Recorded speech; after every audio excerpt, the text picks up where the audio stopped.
রমজান মাস চলছে। রমজান মাস মানেই তো জানো ভালো ভালো খাওয়া দাওয়া, আনন্দ আর ইবাদত করা, এই তো কাজ বলো। তো খাওয়া দাওয়া একটু ভালো করতে গেলে একটু তো খাটতেই হবে।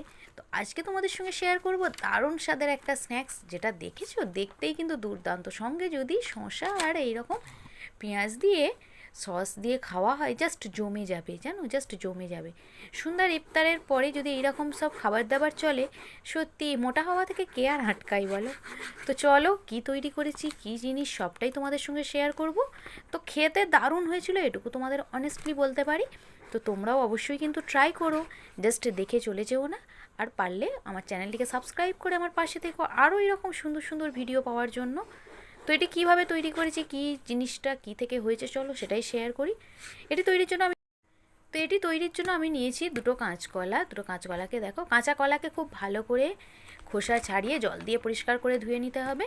তো আমি এইভাবে একটা ছুরির সাহায্যে প্রথম দেখো সামনেটার নিচের দিকে অংশটা, উপরের অংশটা নিচের অংশটা দুটোই কেটে নিলাম, দিয়ে আমি অর্ধেক করে নিচ্ছি। এইভাবে নেওয়ার পর একটা ছুরির সাহায্যে এটাকে খোসা ছাড়িয়ে নেব খুব ভালো করে।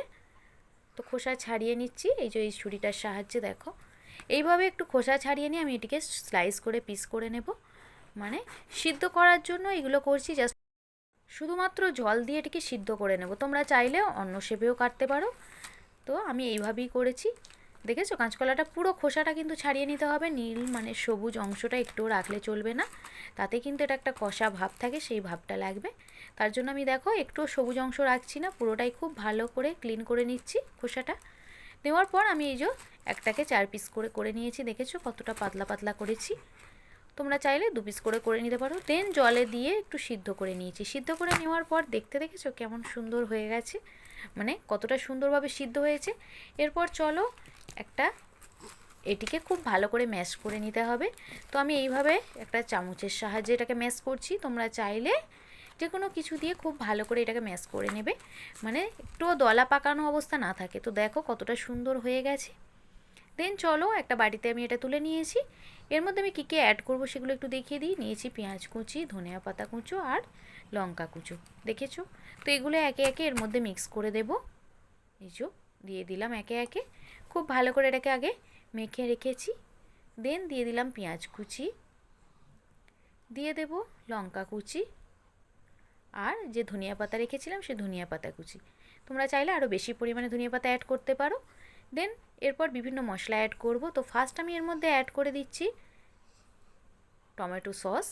টমেটো সসটা একটু বেশি পরিমাণে দেবে, তাতে খেতে ভালো লাগবে। দিয়ে দেবো হাফ চামচ সয়া সস। দেখেছো কতটা সুন্দর লাগছে দেখতে, এখনই কিন্তু দেখেই জিভে জল চলে আসছে বলো, মানে বেশ লোভনীয় জানো। তো দিয়ে দিলাম শেষে লঙ্কার গুঁড়ো, হলুদ গুঁড়ো, খুব সামান্য পরিমাণে জিরে গুঁড়ো, ধনে গুঁড়ো, এটা কাঁচা ধনে গুঁড়ো অ্যাড করলাম আমি। এরপর আবারও একটা সুন্দর মিক্স মশলা অ্যাড করব, যেটা হোমমেড রেসিপিটা তোমাদের সঙ্গে শেয়ার করেছি, তোমরা চাইলে অবশ্যই দেখে নিতে পারো। এটা কিন্তু অল ইন ওয়ান, আগেই বলেছি দারুণ স্বাদ হয়। তো এটা দিয়ে দিলাম এরপর সামান্য একটু নুন, মানে নুনটা পরিমাণ মতো দিয়ে দিচ্ছি। আদা রসুনের পেস্ট, আদা রসুনের পেস্ট দেওয়ার পর একটু স্বাদটা ব্যালেন্স করার জন্য আমি এর মধ্যে অ্যাড করে দিলাম সামান্য একটু চিনি, আর দিয়ে দিচ্ছি দেখো বেসন। বেসন দিয়ে খুব ভালো করে এবার এটিকে মেখে নিতে হবে। আমি 2 চামচ বেসন ব্যবহার করেছি। 2 চামচ বেসন দেওয়ার পর এটিকে আমি খুব ভালো করে চামচের সাহায্যে এইভাবে মেখে নেব। দেখো খেতে কিন্তু দারুণ হয়। আবারও বলছি তোমরা কিন্তু অবশ্যই একবার হলেও এই রমজান মাসে ট্রাই করতে পারো, মানে দারুণ স্বাদ লাগে জানো।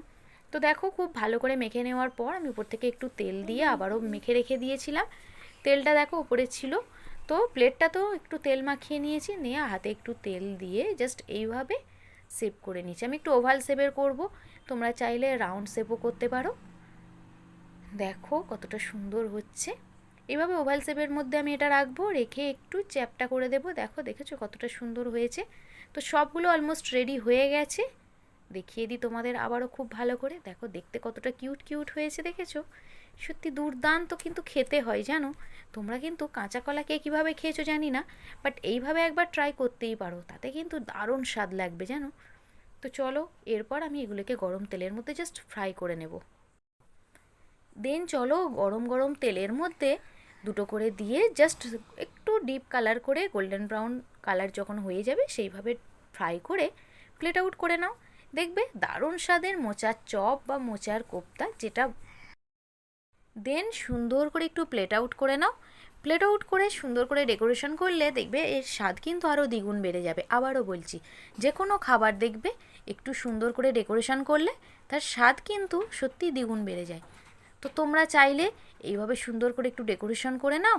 আর আমি এর মধ্যে দিয়েছি একটু টক দই আর সামান্য হচ্ছে টমেটো সস, দুটো মিক্স করে এটা খাবো, খেতে কিন্তু আরও স্বাদ লাগবে। আর দিয়ে দিলাম একটু শসা আর একটু পেঁয়াজ কুচো। তো দারুণ স্বাদের এই রেসিপিটা তোমরাও কিন্তু ট্রাই করতে পারো। এখন বাজারে প্রচুর পরিমাণে কাঁচা কলা পাওয়া যাচ্ছে, তো চটজলদি একবার হলেও ট্রাই করো। আর যদি ভালো লাগে অবশ্যই কিন্তু আমাকে কমেন্ট করে জানাবে তোমাদের কেমন লাগলো আজকের এই কাঁচা কলার রেসিপিটা। মানে কাঁচা কলার চপ বলতে পারো অথবা কাটলেট বলতে পারো, দুর্দান্ত খেতে হয়, দারুণ স্বাদ। অনেস্টলি বলছি বন্ধুরা, সত্যি দুর্দান্ত হয়েছিল। তোমরা অবশ্যই একবার হলো চটজলদি ট্রাই করো। আর যদি ভালো লাগে অবশ্যই আমার পাশে থেকো, আর প্রচুর পরিমাণে একটু শেয়ার করো ফ্রেন্ডস অ্যান্ড ফ্যামিলির মাঝে, যাতে সকলে দেখার সুযোগ পায়। ওকে, বাই, টাটা, টেক কেয়ার, কথা হবে নেক্সট ভিডিওতে।